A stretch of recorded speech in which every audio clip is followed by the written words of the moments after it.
Good morning students. आज हम class 10th का नेक्स्ट चैप्टर स्टार्ट करने जा रहे हैं।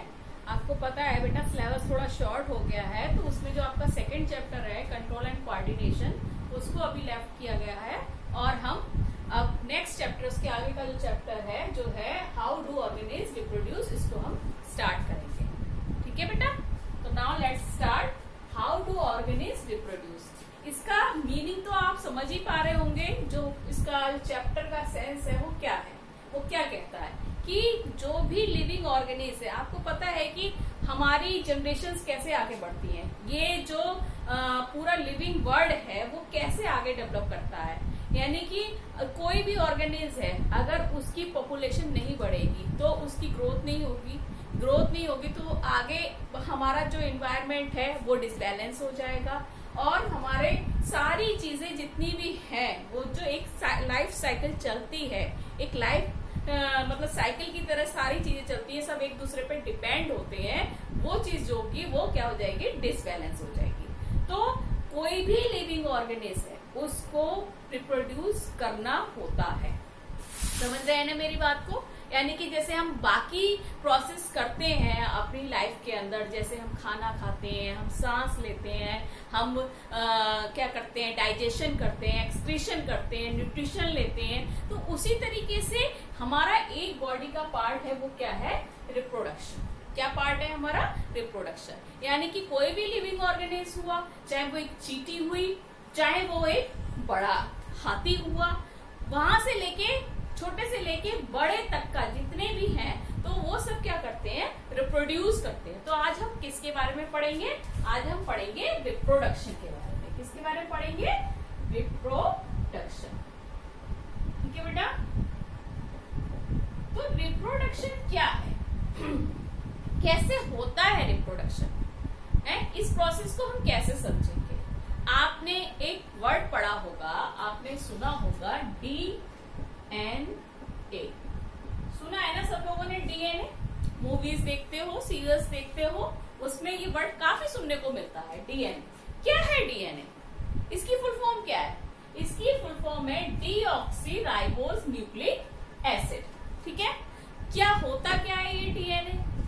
DNA जो है वो एक लिविंग ऑर्गेनिज की क्या होती है, कॉपी होती है। कोई भी लिविंग ऑर्गेनिज है उसके अंदर क्या होता है, DNA होता है, यानी कि क्रोमोसोम्स के अंदर होता है। ठीक है, यही DNA जो होता है वो ट्रांसफर हो जाता है। किसमें ट्रांसफर हो जाता है, अपने यंग वंश में ट्रांसफर हो जाता है। किसमें, यंग वंश में। यंग वंश में जब ट्रांसफर हो जाता है तो उसी के जैसे ही एक कॉपी तैयार हो जाती है। जैसे आप जीरोक्स निकालते हैं किसी भी चीज की, तो जीरोक्स में क्या होता है, जो ओरिजिनल कॉपी होती है उसी के जैसे ही दूसरी कॉपी तैयार हो जाती है। तो सेम बेटा इसमें भी यही प्रोसेस होती है। DNA जो होता है वो एक लिविंग ऑर्गेनिज से उसी की जैसी कॉपी तैयार करने में हेल्प करता है। ठीक है, समझे इस बात को मेरी? तो आप इस बात को समझिए कि DNA का वर्क क्या होता है। DNA का वर्क होता है कि हम किसी भी लिविंग मतलब कोई भी लिविंग ऑर्गेनिज है उसकी कॉपी करना।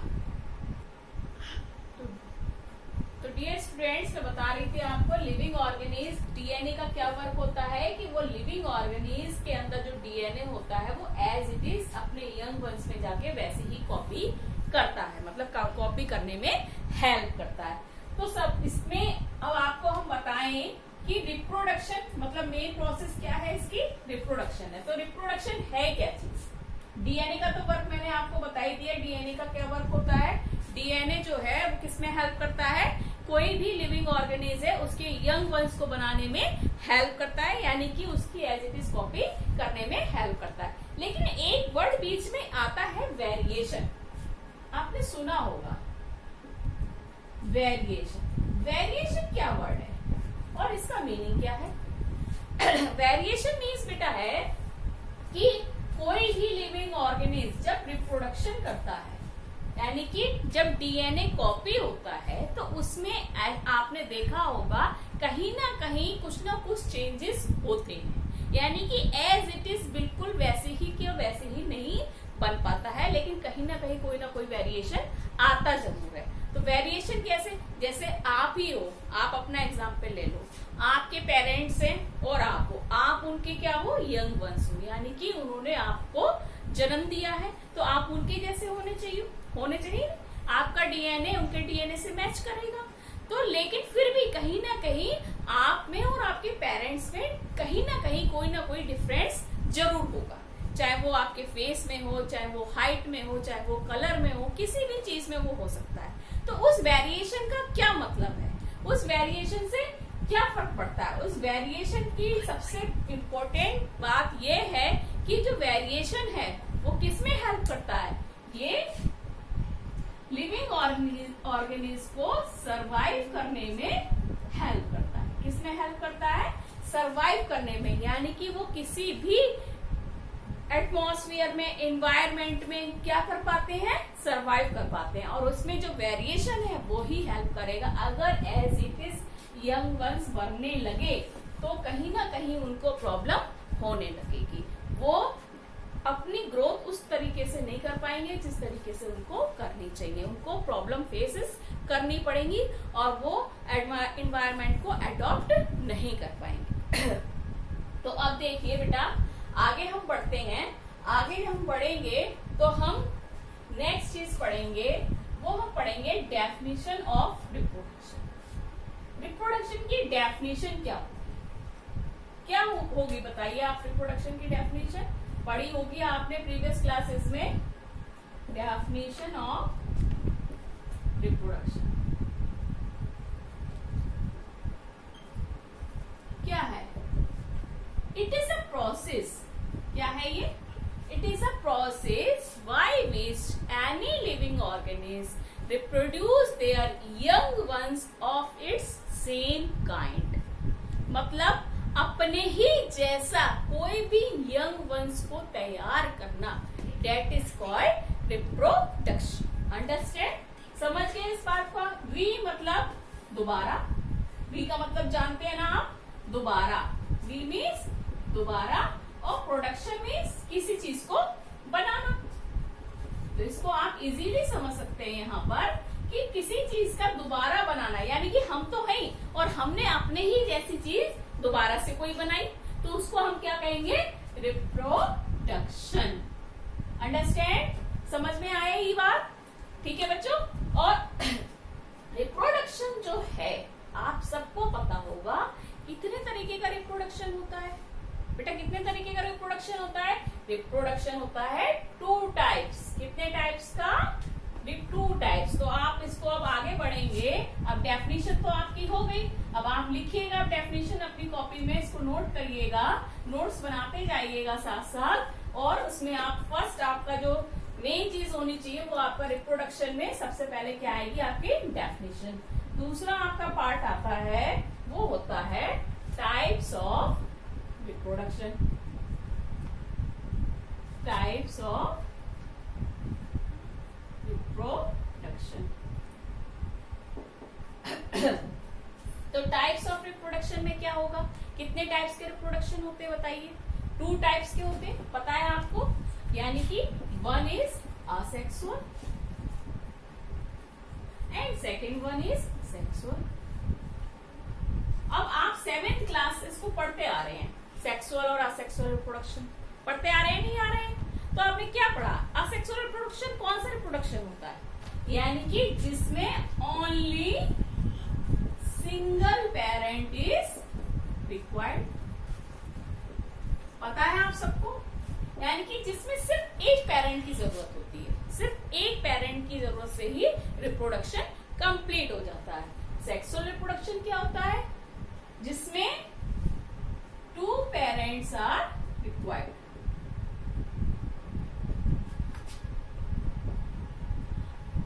अब आप इतना तो जानते ही होंगे कि सेक्सुअल रिप्रोडक्शन में मतलब 2 पेरेंट्स कौन होंगे? एक मेल और दूसरा फीमेल। समझे? यानी कि एक मेल होगा और एक फीमेल होगा। ये आपको पता है, नहीं पता है तो दोबारा से सुन लीजिए कि एसेक्सुअल रिप्रोडक्शन में सिर्फ सिंगल पेरेंट्स रिक्वायर्ड होता है और सेक्सुअल रिप्रोडक्शन में यानी कि 2 पेरेंट्स आर रिक्वायर्ड। अंडरस्टैंड? इस बात को आप समझ चुके हैं। तो हम आगे बढ़ते हैं। अब हम आगे बढ़ते हैं तो उसमें क्या है कि इसके भी पार्ट्स होते हैं। किसके पार्ट्स होते हैं? एसेक्सुअल रिप्रोडक्शन के भी पार्ट्स होते हैं, क्योंकि इसमें सिंगल पेरेंट रिक्वायर्ड होता है, तो इसमें हर एक ऑर्गेनिज्म का अलग अलग तरीके से रिप्रोडक्शन होता है। ठीक है, तो अब आप आगे देखिए कि किस किस तरीके से ऑर्गेनिज्म रिप्रोड्यूस करते हैं। ठीक है,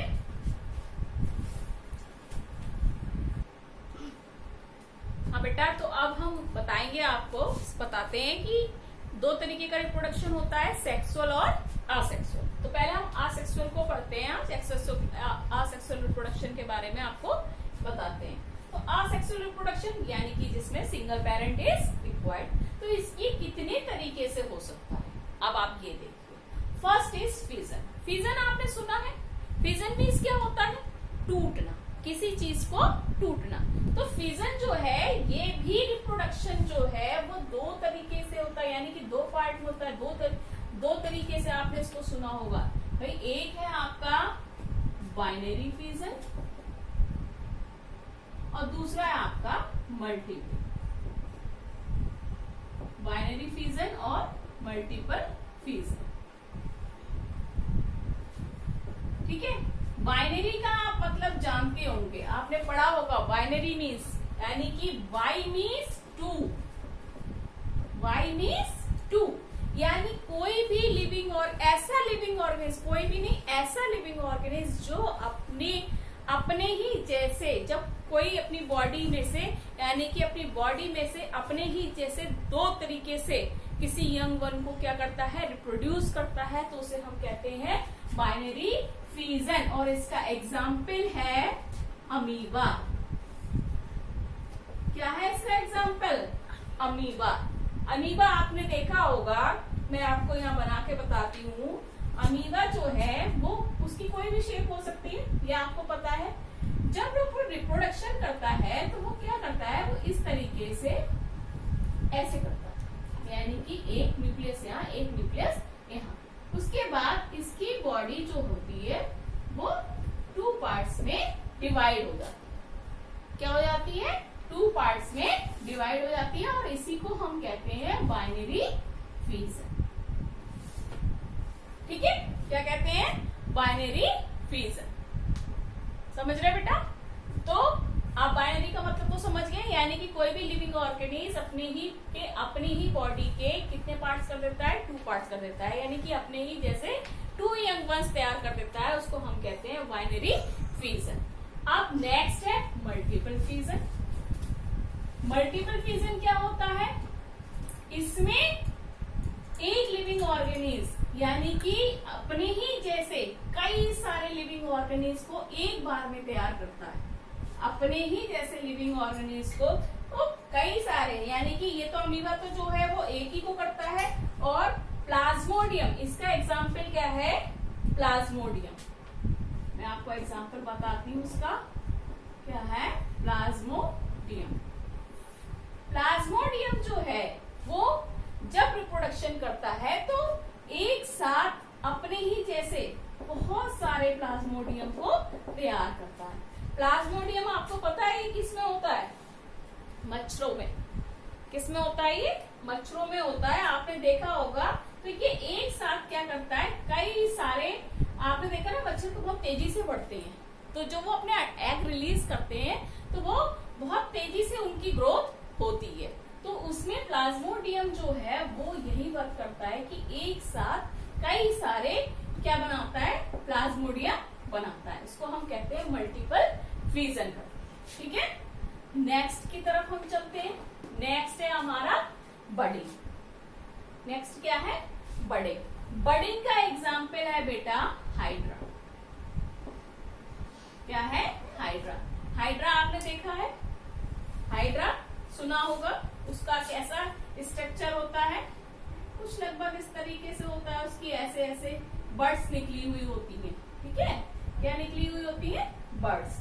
तो हाइड्रा जो है, जैसे यहाँ पर एक बर्ड निकली है उसकी, तो वो इस बर्ड से, यानी कि ये बर्ड यहाँ से हट जाएगी और नया हाइड्रा यहाँ पर बना लेगी। जब ये इसकी ग्रोथ होगी तो ये हाइड्रा बड़ा होगा और फिर इसमें से फिर से बर्ड निकलती आएगी। इसी तरीके से हाइड्रा जो है वो अपना रिप्रोडक्शन करता है और बर्ड के थ्रू, किसके थ्रू, बर्ड के थ्रू अपना नया ऑर्गेनिज को तैयार करता है और इसे हम कहते हैं, इस प्रोसेस को हम कहते हैं बर्डिंग। अंडरस्टैंड। नेक्स्ट चलते हैं हम। नेक्स्ट हमारा क्या है, फ्रेगमेंटेशन। क्या है हमारा, फ्रेगमेंटेशन। फ्रेगमेंटेशन का बेटा एग्जाम्पल है स्पाइरोगायरा। क्या है इसका एग्जाम्पल, स्पाइरोगायरा। स्पाइरोगायरा। इसमें क्या होता है, स्पाइरोगायरा में क्या होता है, स्पाइरोगायरा में जैसे आपने फिजन पढ़ा था, तो फिजन में क्या था कि अपनी बॉडी को बाइनरी फिजन में 2 पार्ट में डिवाइड कर रहा था। अब स्पाइरोगायरा क्या करता है, वो इस तरीके से, ठीक है, ये अपनी ही बॉडी को 2 से ज्यादा पार्ट्स में क्या कर लेता है, डिवाइड कर लेता है, ठीक है। और जब 2 से ज्यादा पार्ट में डिवाइड कर लेता है तो हर पार्ट से नया स्पाइरोगायरा तैयार हो जाता है। हर एक पार्ट से एक स्पाइरोगायरा तैयार हो जाता है। समझ गए आप इस बात को, अंडरस्टैंड। तो इतनी बात आपको क्लियर हो गई, स्पाइरोगायरा किस तरीके से रिप्रोडक्शन करता है, वो अपनी ही बॉडी के 2 से ज्यादा पार्ट्स बनाता है और एक एक पार्ट से क्या होता है, नया स्पाइरोगायरा तैयार। अंडरस्टैंड। ये प्रोसेस है आपकी कौन सी, फ्रेगमेंटेशन, यानी कि एसेक्सुअल रिप्रोडक्शन की ये प्रोसेस है फ्रेगमेंटेशन। मैं एग्जांपल, ये जो डायग्राम है वो मिटाती जा रही हूँ क्योंकि स्पेस इसमें हो जाता है कम। अब हम पढ़ते हैं, नया आ गया है वी जनरेशन। नया आपका क्या है, वी जनरेशन। वी जनरेशन का एग्जांपल है प्लैनेरिया। प्लैनेरिया एक ऐसा ऑर्गेनिज्म है, इसमें ये अपनी, इसकी बॉडी जो होती है वो 3 पार्ट्स में डिवाइड होती है। ऐसे, जैसे ये इसका हेड हो गया, ये इसका मिडिल पार्ट हो गया और इसके ये नीचे की टेल हो गया, ठीक है। ये क्या हो गया, इसका हेड, ये मिडिल पार्ट और ये इसकी क्या हो गई, टेल। तो प्लैनेरिया जो है वो अपनी बॉडी को 3 पार्ट्स में डिवाइड कर देता है, यानी कि इसका हेड अलग हो जाता है, मिडिल पार्ट अलग हो जाता है और इसकी टेल जो है वो अलग हो जाती है। अब इसमें क्या होता है, हेड जो होता है वो बाकी के पार्ट्स को तैयार करता है, यानी कि वो मिडिल पार्ट भी तैयार करेगा और नीचे की टेल भी तैयार करेगा। इसी तरीके से मिडिल पार्ट भी, हेड भी तैयार करेगा और नीचे के पार्ट को भी तैयार करेगा, और जो टेल है वो भी मिडिल पार्ट भी तैयार करेगी और हेड भी तैयार करेगी। तो यानी कि एक प्लैनेरिया से कितने प्लैनेरिया बन गए, 3 बन गए, नहीं बन गए। तो ऐसे ही ये फिर आगे अपना रिप्रोडक्शन को कंटिन्यू करते रहते हैं। अंडरस्टैंड बेटा, समझ में आ रहा है ना आपको। तो अब हम नेक्स्ट पढ़ते हैं, नेक्स्ट की तरफ चलते हैं, आगे चलते हैं। आगे हमारा कौन सा है, कौन सा है, स्पोर फॉर्मेशन। कौन सा पार्ट है, स्पोर फॉर्मेशन। स्पोर फॉर्मेशन में बेटा क्या होता है, इसका एग्जाम्पल मैं आपको बताती हूँ। स्पोर राइजोपस, इसका एग्जाम्पल क्या है, राइजोपस। स्पोर फॉर्मेशन में क्या है, आपने ब्रेड देखी होगी, ब्रेड देखी है आपने, तो ब्रेड में क्या होता है, ब्रेड में आपने देखा होगा स्पोर्स होते हैं, हल्के हल्के, क्या है, स्पोर्स होते हैं, और आप उसको कुछ टाइम तक रख दीजिए, फिर आप देखते हैं उसमें थोड़ी सी फफूंदी टाइप की आ जाती है, व्हाइट व्हाइट सा निकल आता है, ठीक है। तो वही जो इसके अंदर स्पोर्स होते हैं, क्या होते हैं ब्रेड के अंदर स्पोर्स होते हैं, वो क्या होते हैं, वो राइजोपस होते हैं, और वो अपना किसके अंदर से, जैसे ये ब्रेड है तो इसमें से क्या, जब इसके अंदर जो स्पोर्स होते हैं उनमें से क्या निकाल लेते हैं, इस तरीके से, जिनको हम लोग कॉमन लैंग्वेज में फफूंदी कहते हैं, तो वो अपना फॉर्मेशन करते हैं, ठीक है। जब हम उनको बहुत माइक्रोस्कोप से देखेंगे, अब वैसे भी हमें दिखाई दे जाते हैं, तो वो हमें साफ दिखाई देंगे, ठीक है। अब लास्ट नॉट लीस्ट ये हमारा बनता है वेजिटेटिव प्रोपोगेशन। वेजिटेटिव प्रोपोगेशन का एग्जाम्पल बेटा, इसमें ये 2 तरीके से होता है। एक होता है आपका नेचुरल वेजिटेटिव प्रोपोगेशन और दूसरा होता है आर्टिफिशियल।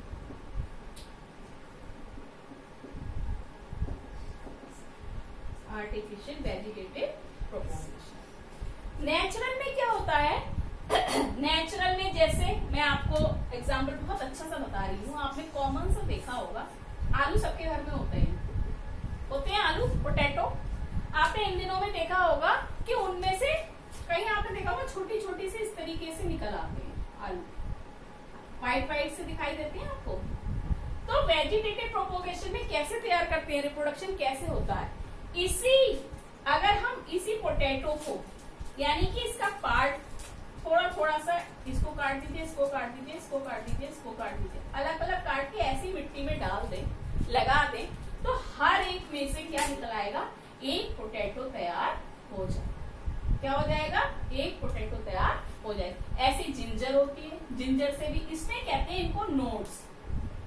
क्या कहते हैं इन्हें? नोड्स। तो ये नोड्स जो होते हैं ये नया फॉर्मेशन करने में हेल्प करते हैं। ठीक है, समझ आ रहा है? तो वेजिटेटिव यानी कि नेचुरल, ये क्या है? ये तो एक नेचुरल तरीका है भाई, नेचुरली निकल आते हैं। आपके घर में भी आलू या प्याज रखे होंगे तो प्याज के आपने देखे होंगे नए तरीके से कल्ले निकल आते हैं, या आपने पोटैटो देखा होगा तो पोटैटो में भी नए कल्ले से निकल आते हैं, तो वहां से नया पोटैटो तैयार हो जाता है अगर वो मिट्टी में लगा दिया जाए। आर्टिफिशियल वेजिटेटिव प्रोपोगेशन क्या है? इसमें हमें आर्टिफिशियल तरीके से तैयार करना पड़ता है। जैसे अगर आपको कोई दो, आजकल मैंगो आप सब खूब खाते हैं, आपको पता है दशहरी सबको बहुत पसंद होता है। तो खेती कैसे की जाती है इसकी? कि सिर्फ मीठा ही आम आए। मान लीजिए हमारे खेत में दो तरीके के पेड़ लगे हुए हैं, एक पे मोटा आम आता है और एक पे मीठा आम आता है, और हम चाहते हैं कि दोनों की क्वालिटी हमें एक साथ मिले। ठीक है, तो हम कैसे वो ले पाएंगे? तो हमें क्या करना पड़ता है, यानी कि इन दोनों के एक साइकोन और एक स्टॉक होता है, इन दोनों को हम क्या कर लेते हैं, दोनों की टहनी काट लेते हैं। ठीक है, उसको क्या किया जाता है, इनकी जब काटने के बाद इनको एक कपड़े से बांध दिया जाता है। कपड़े से बांधने के बाद इसको मिट्टी में लगा दिया जाता है एक साथ। ठीक है, जब इसमें से नया प्लांट निकल आता है, तो ये प्लांट जो है वो तैयार हो जाता है और इसमें दोनों ही प्लांट की क्वालिटीज आती हैं, और इस हम प्रोपोगेशन को कहते हैं आर्टिफिशियल वेजिटेटिव प्रोपोगेशन। अंडरस्टैंड? समझ आया आपको ये बात कि आर्टिफिशियल प्रोपोगेशन कैसे करते हैं? इसे हम अपने तरीके से करते हैं, यानी कि हमें दो प्लांट्स